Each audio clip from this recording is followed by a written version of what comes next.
In a dusty barn at the end of a long day, a nearly lifeless German shepherd waited behind rusted bars, his eyes empty, his future already forgotten.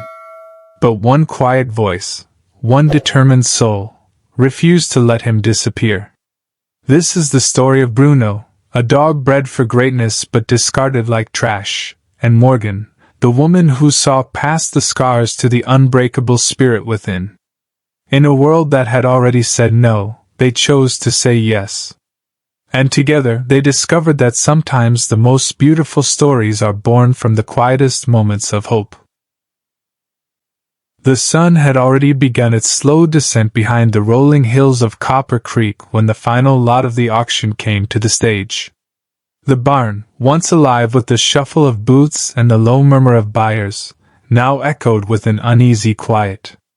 The auctioneer, weary and drenched in sweat, raised his mic one last time, his voice hoarse and resigned. "All right, folks," he drawled. "Last lot of the day. German Shepherd male. No papers. Condition critical." A hush fell over the sparse crowd as they turned their eyes to a rusting steel cage in the corner. Inside, barely moving, lay a dog that hardly looked alive. His fur was patchy, marked with old scars that never properly healed. Flies circled his wounds, and his ribs jutted out like cracked branches under a hide that barely clung to him. Most striking were his eyes, dull and hollow, no longer even afraid. Just empty. No one made a move. A couple of younger handlers standing nearby snickered. "Damn shame," one muttered. "Wouldn't even make good security. Might as well put him down." At the back of the barn stood Morgan Rivers, 25, a quiet woman wrapped in a well-worn flannel jacket. She hadn't come to buy anything. She was only there to accompany her coworker, needing a break from the monotony of her days. But something about the German Shepherd caught her in place. Her eyes locked on his, and for a moment, everything around her fell away. The crowd, the auctioneer's voice, the humid air, it all faded. In those lifeless eyes she saw something she couldn't name. Something fragile but still holding on. A reflection, maybe? A silent scream no one else seemed to hear. She'd seen that silence before. It came after loss, when there were no more words left to offer. And somehow, she couldn't look away. The auctioneer cleared his throat, already turning to close the ledger. "No bids? All right then. $1, Morgan called out.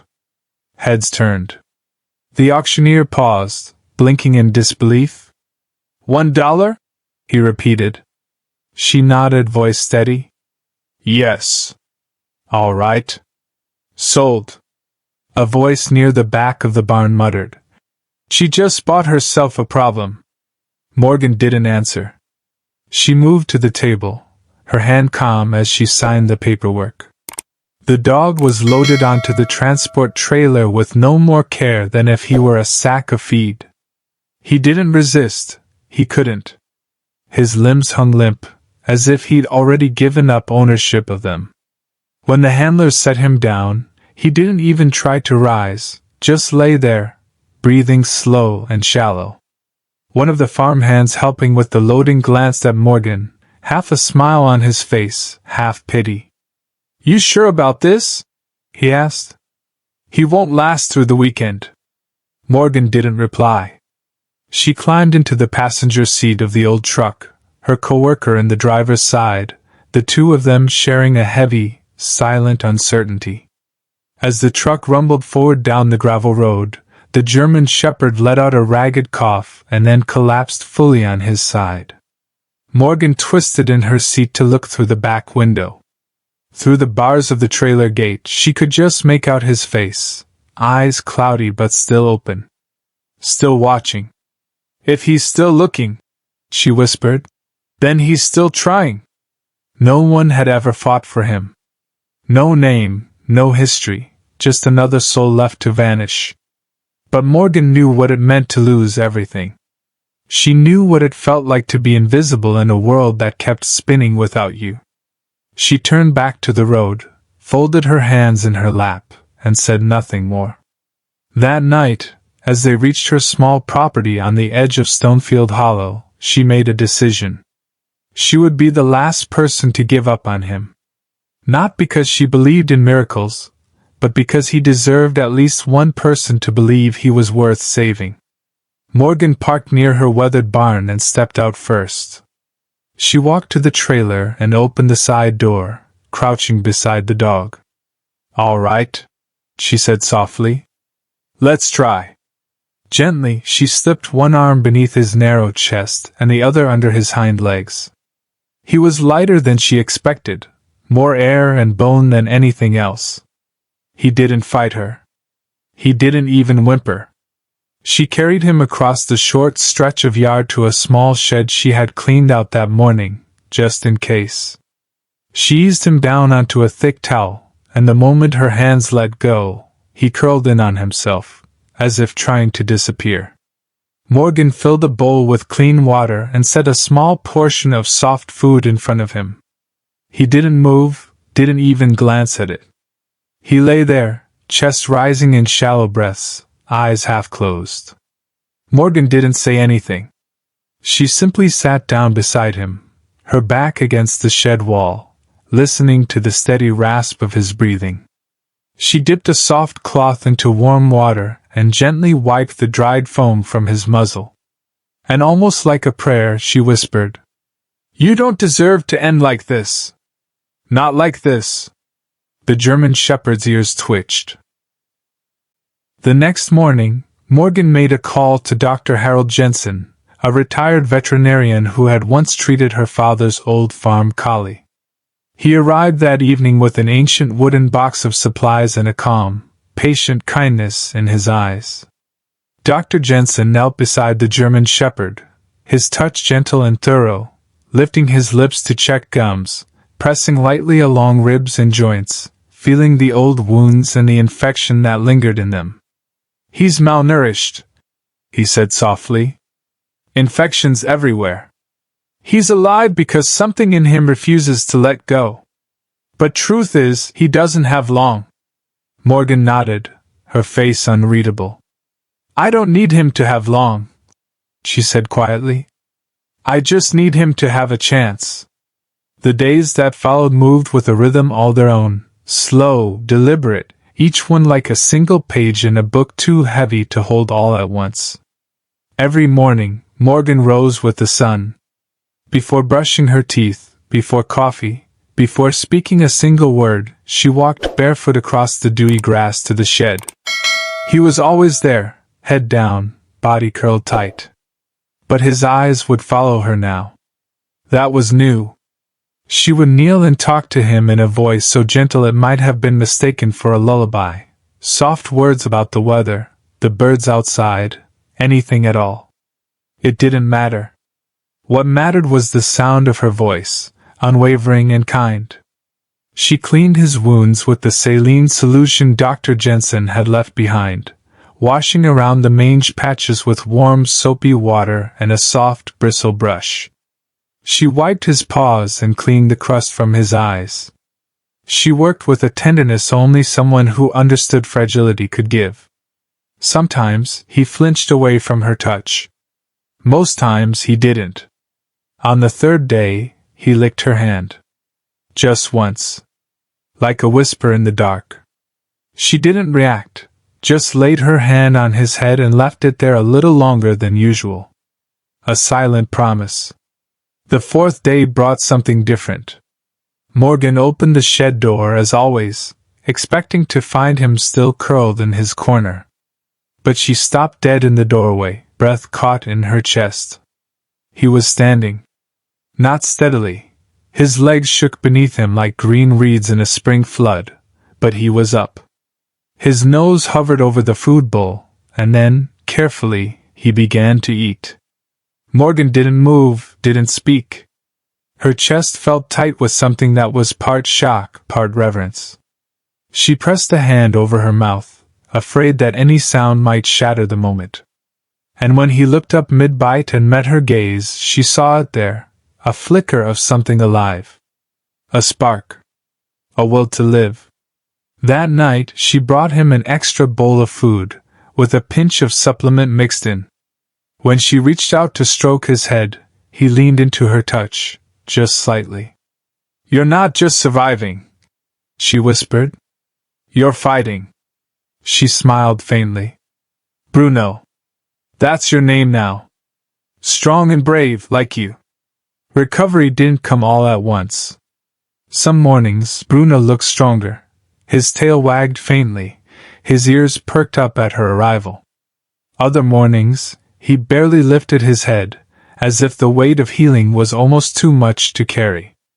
But Morgan showed up anyway, every single day, with the same patient calm. She began to weave small routines into her visits. After feeding, she would stay a little longer, brushing his coat, even in the places where fur still hadn't grown back. She'd hum old folk songs her grandmother used to sing while he dozed, her hand moving in gentle circles on his shoulder. The space between them closed, not in any grand gesture, but in the way he stopped flinching when she opened the door. In the way his body slowly began to lean into her hand, as if he had finally decided it was safe to want to be touched. Word began to spread through the quiet farming community of Stonefield Hollow. First, it was the farm hands who noticed. Then neighbors. Some shook their heads and whispered, "She's still feeding that poor dog. Probably blind. I don't know why she bothers." But they all saw the change. Bruno began standing every morning to greet her.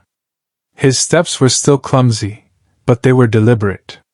He sniffed the edges of his small fenced-in yard, stretching muscles that had long forgotten their strength. No longer did he curl up to disappear. He claimed that small corner as his own. One afternoon, Morgan sat on the porch, watching as Bruno trotted across the grass. Not fast, not smooth, but with a determination that was its own kind of beauty. His coat, still uneven, shimmered under the warm sun like it was remembering how to shine. Dr. Jensen stopped by to check in on them. He leaned against the fence, arms folded, eyes narrowed thoughtfully. "Well, I'll be damned," he murmured. "He's got steel in him." Morgan didn't say anything, just smiled, her eyes fixed on Bruno, because she knew this wasn't just fur growing back. It wasn't just muscle filling out hollow ribs. It was dignity. It was life, one quiet heartbeat at a time. Dr. Jensen eventually pushed the gate open and stepped inside. Bruno approached him, calm, alert, not afraid. The vet crouched down, his hands running over the dog's back, pressing gently along the ribs, checking for the new warmth and strength that had begun to return. Then his hand stopped, pressed lightly against a spot near Bruno's hind leg. He parted the fur with 2 fingers, his face going still. "Morgan," he said quietly, not looking up. "Come here a second." She knelt beside him, her boots crunching on the gravel. "There's something here," he said, voice low. Morgan leaned closer. At first, it looked like a pale scar. But it wasn't jagged or accidental. It was round, symmetrical, intentional. The light from the open door hit it just right, and she saw it, faded black ink, numbers and letters tattooed into his skin. Almost invisible unless you were looking for it. The small shed seemed to hold its breath. "A breeder's mark," Dr. Jensen said finally. "Tattoo ID. Very few places still use this system, only specialized programs. High-performance dogs. Military, security elite lines."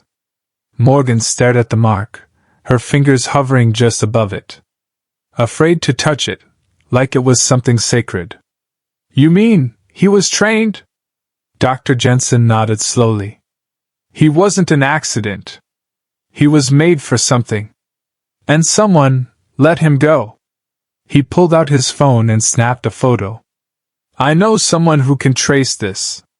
Morgan stayed kneeling beside Bruno, her hand finally resting on the faded tattoo. And for the first time since she'd brought him home, she didn't just see a dog fighting to recover.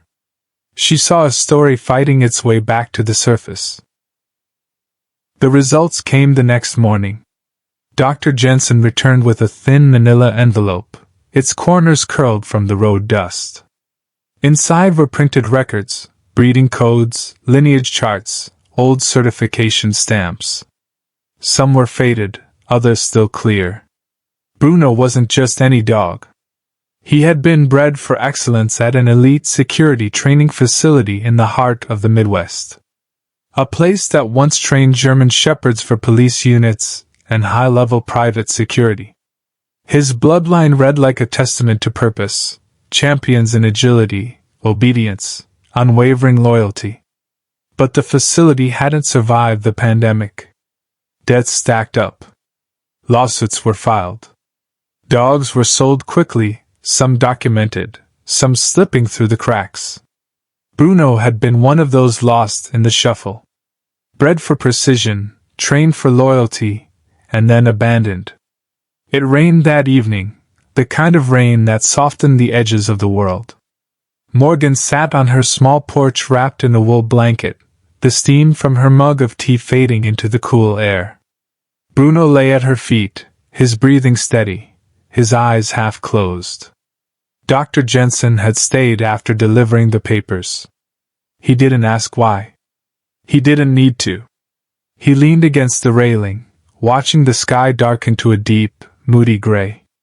He came from good stock, he said finally. Morgan nodded, her gaze lost in the shifting mist.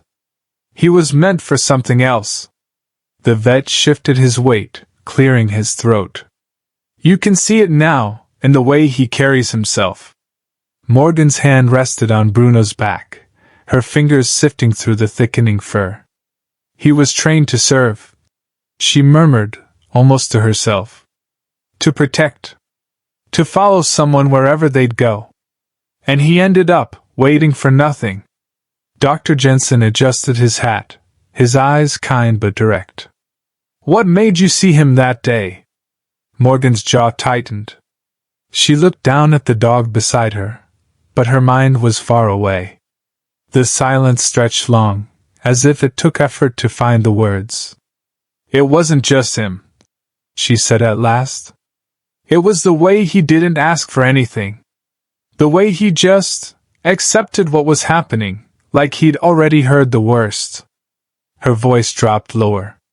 My sister looked like that near the end. Stopped asking, stopped fighting. Not because she didn't want to live, but because she could tell we'd already given up. The old boards of the porch creaked softly beneath them. I didn't want to watch that happen again, Morgan finished. Not to him. Bruno shifted, his body pressing lightly against her leg. She lowered her hand, resting it on his head. Dr. Jensen didn't say anything more. He didn't need to. By midsummer, Bruno was no longer the ghost of a dog she'd found in that steel cage. His coat had grown thick and dark, with a coppery shimmer that caught the morning light. The hollows beneath his ribs were gone, replaced with muscle and strength.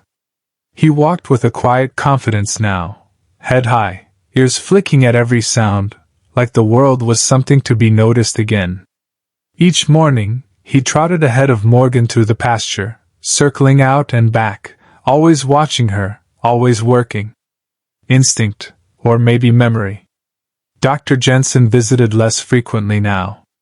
There was little left to treat. On his last visit, he stood by the fence, his arms folded as he watched Bruno move through the field.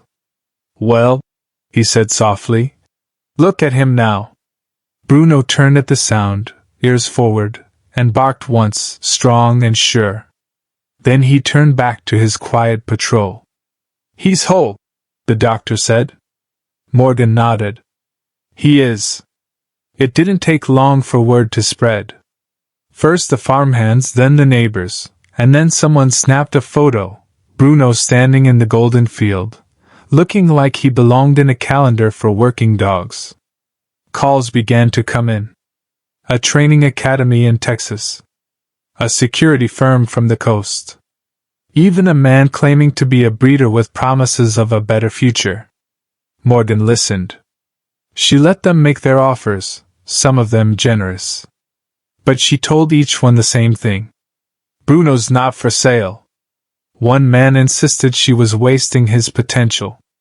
A dog like that was meant for more, he said, his voice almost pleading. Morgan had only smiled. He already has more. He has a name, a home, and a story. That afternoon, Bruno rested his head against her knee. She didn't need anyone's recognition. What mattered was that Bruno was seen, not for what he could do, but for how far he had come. Some days, Morgan still sat on the porch in the quiet hours of dawn, watching Bruno move through the field. He would wander the edges of the fence line, then return to press his head lightly against her leg. No commands, no reason, just presence. She often thought about how close he'd come to being erased. How he could have disappeared without a whisper.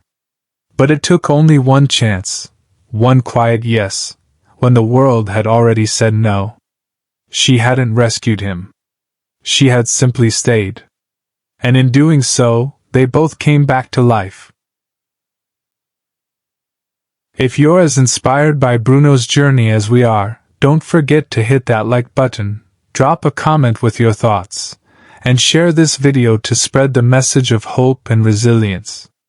And of course, subscribe to our channel for more real-life animal stories that prove every life matters.